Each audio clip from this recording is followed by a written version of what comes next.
The KAR98k lay heavy across Audie Murphy's knees, its metal cold enough to burn through his wool gloves. January wind cut through the broken windows of the farmhouse, carrying the scent of pine and cordite from the Vosges mountains that stretched endlessly around their isolated position. 3 weeks into what should have been a simple advance through eastern France, Murphy's squad found themselves holding a crossroads that existed on no map he'd ever seen. The German rifle felt wrong in his hands, too long, too slow, nothing like the Thompson that had jammed when he needed it most. His platoon sergeant's words echoed in the morning stillness. Too damn slow for real fighting. But with 15 rounds and 30 German infantry moving through the mist below, slow might be all they had left. Private Johnson kept checking his empty ammunition pouches with hands that hadn't stopped shaking since the mortar barrage ended. Corporal Williams sat against the stone wall, his shoulder wrapped in a field dressing already soaked through, but his eyes stayed fixed on the approaches. 8 men in a crumbling farmhouse, cut off from the 3rd Infantry Division's main force when German infiltrators had slipped between the lines like ghosts in the pre-dawn darkness. Through the shattered window, Murphy watched the methodical advance of soldiers who knew time was on their side. They moved in small groups, using the rubble of what had once been someone's home, someone's life. Behind them, more helmets appeared, a full platoon maneuvering to flank the farmhouse. The radio crackled with distant voices calling for units that no longer answered, while Murphy tried to calculate ammunition, time, and the open ground that stretched behind their position like a killing field.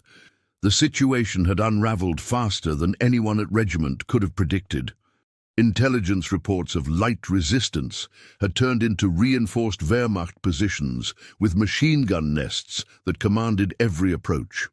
By dawn, Murphy found himself responsible for keeping 8 exhausted men alive, while German forces methodically tightened their grip on the village. He lifted the KAR98k, feeling its weight differently now. In close quarters, the bolt action had seemed like a fatal disadvantage. But studying the German advance, Murphy began to see something his sergeant had missed. Their confidence came from coordination, from leaders who believed themselves safely out of range of accurate American small arms fire. The rifle's precision at longer distances might turn their greatest strength into vulnerability. A German sergeant stood partially exposed behind an overturned cart, gesturing toward the farmhouse while speaking into a field telephone. 200 yards away, too far for the Thompsons if they'd been working. Murphy positioned himself at the upper window, where broken roof tiles provided concealment. The crosshairs settled on the sergeant's chest as Murphy controlled his breathing, feeling the familiar rhythm his instructors had drilled into him during what felt like another lifetime. The shot cracked across the village, and the German advance faltered. If stories like this make you imagine what you'd do under fire, tell us in the comments how you think you'd react in this situation, and stay with us for the next chapters. The machine gunner was setting up behind a low stone wall, approximately 150 yards from the farmhouse.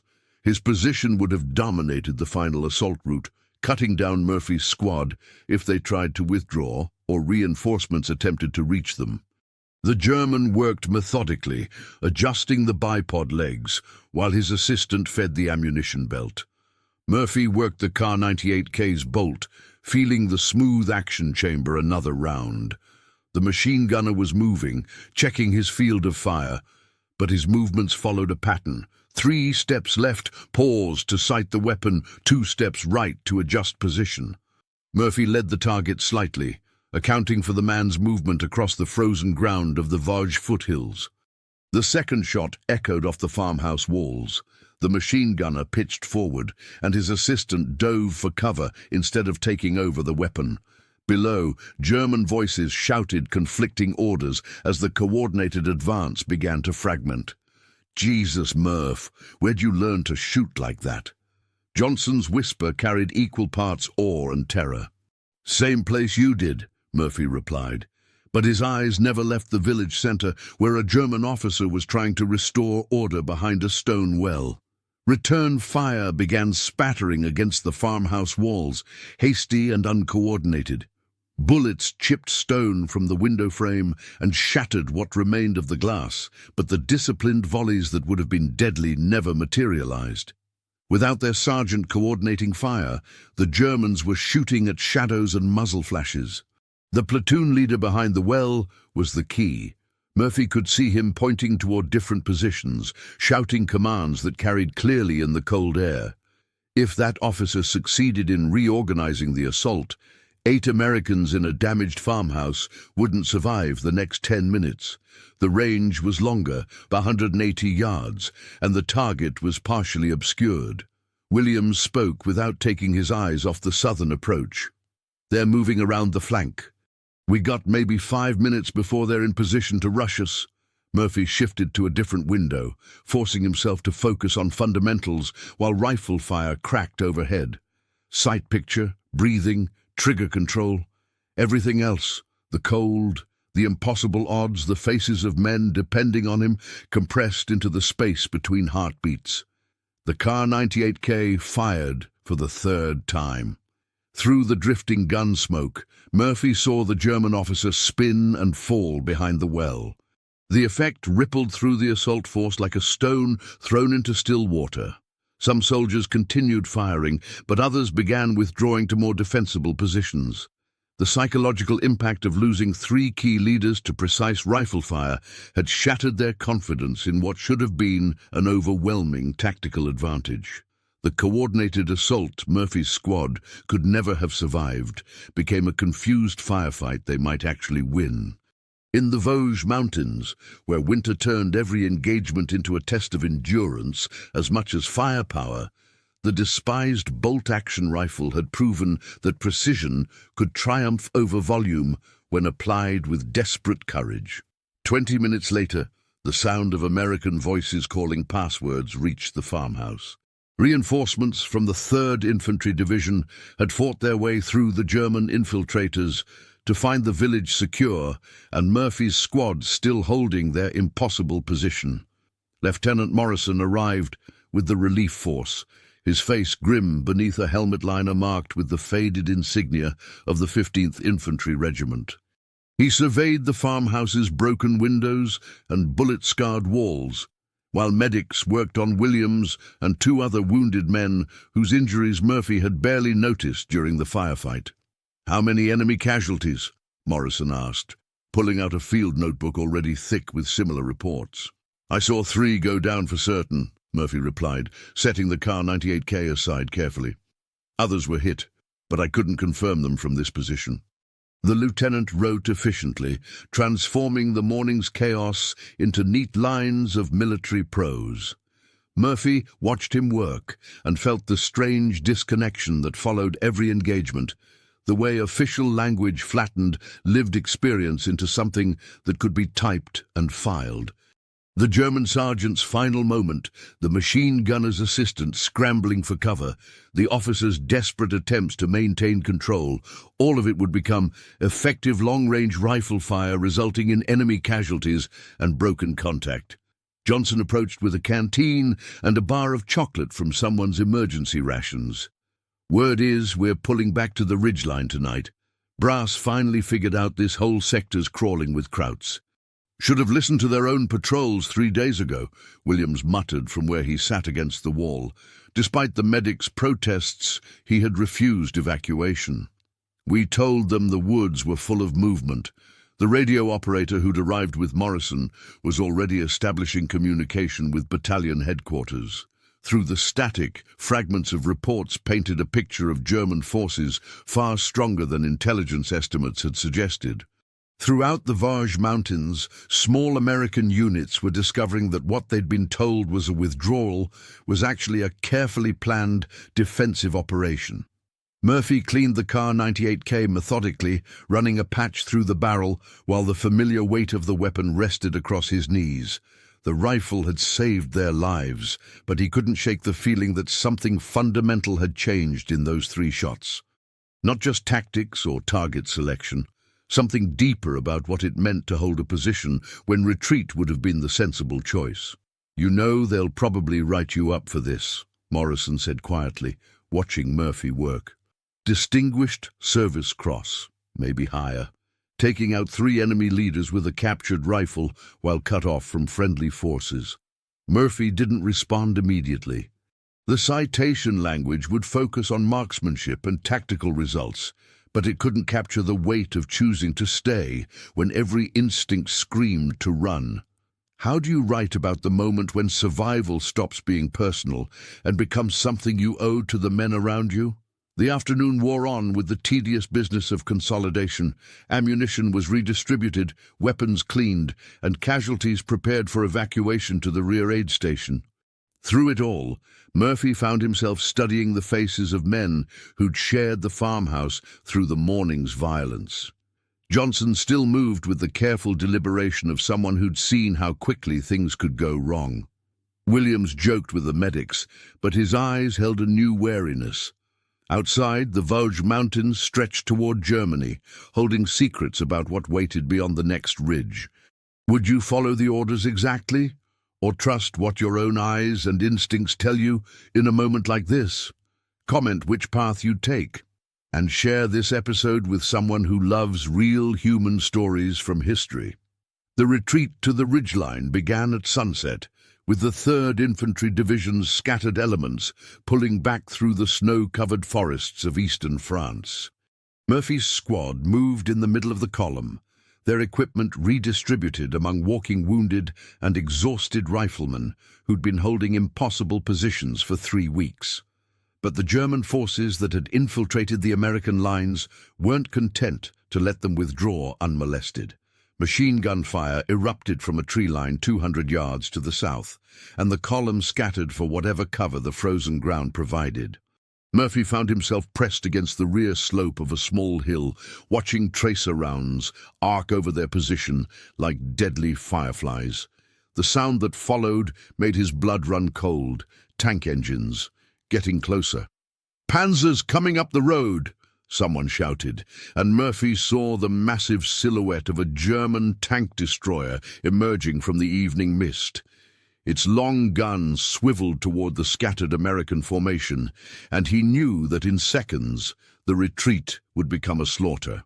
Ahead of him, an American tank destroyer sat abandoned at the road's edge, its crew dead or fled, but its weapons still intact. The vehicle had taken hits to its tracks and engine, but the main gun appeared undamaged. Someone with knowledge of the weapon could still bring it into action if they could reach it across 60 yards of open ground, swept by machine gun fire.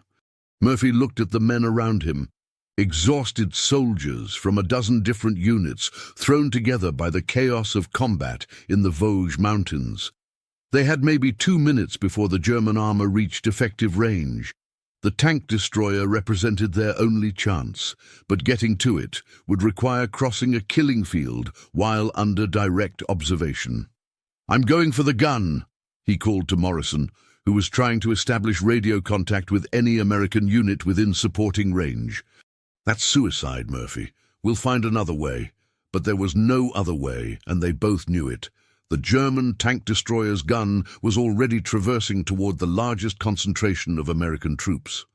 Murphy stripped off his heavy overcoat and checked the KAR98k one final time, though he knew the rifle would be useless against armored targets. The run across open ground lasted forever, and no time at all.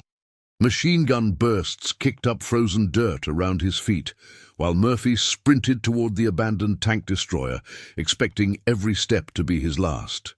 Behind him, American rifles opened up on the German machine gun positions, providing what little suppressive fire their ammunition situation allowed. He reached the vehicle as the first German tank round screamed overhead, impacting somewhere in the trees behind the scattered American formation. The tank destroyer's interior reeked of cordite and diesel fuel, but the main gun's controls were familiar from training exercises that seemed like memories from another man's life. Through the gunner's sight, Murphy could see the German tank destroyer advancing steadily up the road, its commander confident that scattered American infantry posed no serious threat to his armored vehicle. The range was closing rapidly, 800 yards, 700, 600. At 500 yards, Murphy fired. The armor-piercing round struck the German vehicle's front slope and penetrated, sending smoke billowing from its engine compartment. But the tank destroyer kept moving, its guns still operational and seeking targets among the American positions. Murphy reloaded with hands that seemed to belong to someone else, his entire world compressed to the mechanical process of loading, aiming and firing, while German machine guns tried to find his position. The second shot from the abandoned tank destroyer hit the German vehicle's turret, and this time the enemy tank destroyer lurched to a halt with flames visible through its vision ports. But Murphy knew what the official reports would never record. The moment between pulling the trigger and seeing the impact, when time stretched like a held breath, and he understood that he was probably going to die here. What haunted him wasn't the tactical situation or the odds of survival. It was the absolute clarity of choosing to stay on the gun when every rational thought demanded he abandon it and seek cover. The German machine guns had found his position, and bullets were sparking off the tank destroyer's hull like deadly hail. Any second one would find the gap between armor plates or ricochet into the fighting compartment. But 40 yards away, Johnson was pressed against a log with nowhere to go. Williams sat propped against a tree, too wounded to move quickly if the German infantry advanced. Morrison was trying to organize a fighting line from men who'd been scattered across a hillside with nothing but individual weapons and whatever ammunition they carried. The weight of their lives settled across Murphy's shoulders like a physical thing. Not abstract responsibility or military duty, but the specific knowledge that these particular men who'd shared rations and jokes and the intimate terror of combat in the Vosges Mountains, would live or die based on what he did in the next 30 seconds. A third German tank destroyer appeared on the road, its commander undoubtedly calling for infantry support and trying to identify the source of fire that had knocked out the lead vehicle. Murphy traversed the gun toward this new target, feeling the smooth mechanical precision of equipment designed for exactly this purpose. But his hands were shaking now, whether from cold or adrenaline, or the delayed reaction to what he'd already done. The third shot missed, passing over the German vehicle's turret by inches. Murphy reloaded with movements that felt clumsy and desperate, while machine gun fire intensified around his position. Through the gunner's sight, he could see German infantry beginning to advance in short rushes, using the cover of their surviving armor to close the distance. The fourth shot struck home, sending the second German tank destroyer slewing sideways across the road with its track blown off and gun tube pointed skyward at an impossible angle. But Murphy knew he'd used up whatever luck had carried him this far. The tank destroyer's ammunition was running low. German infantry were within rifle range, and it was only a matter of time before they flanked his position. What happened next would never make it into the official citation. Murphy sat in the gunner's seat for perhaps 10 seconds, feeling the complete exhaustion that follows absolute terror. His hands wouldn't stop shaking, and he found himself thinking about Texas fields and the weight of cotton sacks in summer heat. Anything except the burning vehicles and the sound of German voices getting closer. Then Johnson's voice cut through the noise. "Murph, you still alive in there?" And somehow, impossibly, he was. The German advance had stalled when their armor support disappeared, and American reinforcements were finally arriving from the main column. Through the tank destroyer's periscope, Murphy could see friendly troops moving through the trees, their weapons trained on the enemy positions that moments before had seemed overwhelming. The immediate tactical crisis was over, but Murphy understood with crystalline certainty that something inside him had changed forever during those minutes behind the gun. The man who climbed out of the tank destroyer wasn't quite the same person who'd made the desperate run across open ground. Morrison found Murphy sitting on the tank destroyer's rear deck 20 minutes later, cleaning the KAR98k with mechanical precision while the sounds of consolidation echoed through the Vosges forest around them. The lieutenant's field notebook was already thick with preliminary reports, but he seemed reluctant to begin the official documentation of what had just occurred. "The battalion commander's going to want a full account," Morrison said finally. "2 enemy tank destroyers, knocked out by 1 man operating captured equipment. It's the kind of action that gets attention at division level, maybe higher." Murphy nodded without looking up from the rifle. He understood the process. Witness statements, tactical diagrams, formal language that would transform lived chaos into something suitable for award citations and training manuals. But how do you write about the moment when survival stops being personal? How do you explain the weight of other men's lives settling across your shoulders like a physical thing? Johnson approached with a canteen and sat down beside Murphy on the tank destroyer's hull. "You know what's funny? That German rifle saved our asses this morning, and now this piece of kraut iron saved us again tonight. Maybe their engineers know something our people don't." "Maybe," Murphy replied, but his voice carried a distance that hadn't been there before the day's fighting. "Or maybe it's just about being in the right place when things go wrong." Through the trees, they could hear the rumble of American vehicles moving up to consolidate the position. The 3rd Infantry Division was establishing a proper defensive line along the ridgeline, with artillery support and clear fields of fire. The improvised desperation that had characterized the morning's fighting was being replaced by textbook tactics and overwhelming firepower. Williams had been evacuated to the rear aid station, but not before shaking Murphy's hand with a grip that said more than words could manage. The other survivors of the farmhouse squad were being integrated into other units, scattered across the division's reorganized positions. By tomorrow, the group of men who'd shared those impossible hours would be dispersed into the broader machinery of war. Morrison closed his notebook and looked directly at Murphy for the first time since the fighting ended.